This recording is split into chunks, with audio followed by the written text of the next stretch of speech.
The Lord had impressed upon my heart that I should leave you with something to pray for. And what I've gotten in my heart is I want you to be stronger spiritually and emotionally.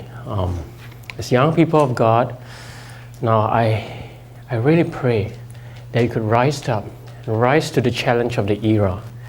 But you see, the problem right now is how am I going to make you strong and not do it through human intervention? I cannot do it through the American way and say, come on people, young people, be strong, you know. I cannot encourage you this way. So I prayed again, and God impressed upon my heart and said, if you want these young people to be strong, bring them to the reality.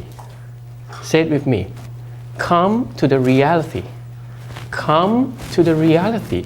You have to come to the reality of a sinful world.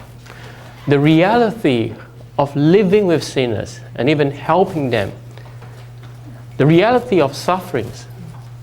And sometimes when you live with your loved ones can be disappointing to you also. But that's the reality. The way God made His servants strong is to lead them to reality, and then in the midst of that, help them experience grace and truth.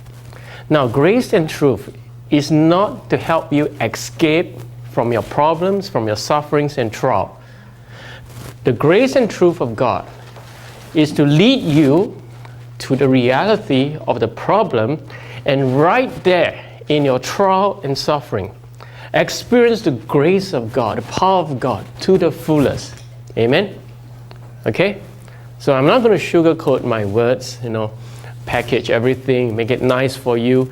In fact, today, or after the conference, we are talking about a real battle with the world. We are waging war with the sinful world. And even within ourselves, we have a war between our flesh and the spirit. Now, so how do you fight a war? You hide in a corner and fight a war? You remember the story of David and Goliath, people? When you are fighting against Goliath, someone who is 3 meters tall, is a born fighter, no, you don't hide in your barracks and talk about strategy. You don't stay there and say, with what weapon should we use against this giant, those kind of things. You cannot fight Goliath like that.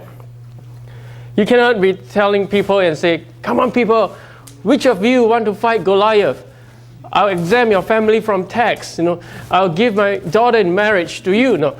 No one will volunteer because this is a life and death matter. You get what I mean?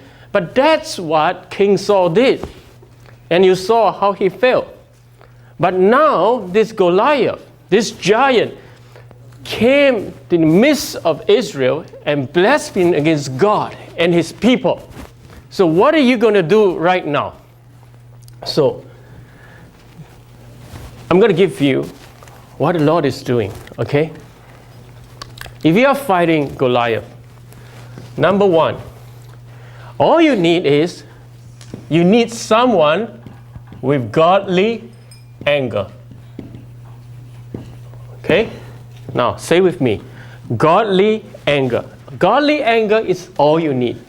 You don't need to be a born fighter. You don't need special weapons or give any rewards.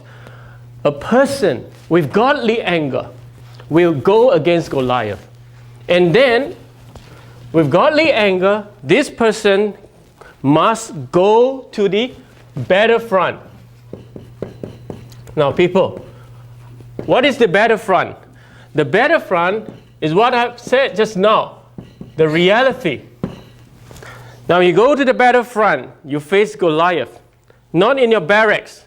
Go there, battlefront, you see the giant face to face. And you hear his roaring sound like a lion. That is where you feel his threat firsthand. And then he hurls insults at you. at the battlefront.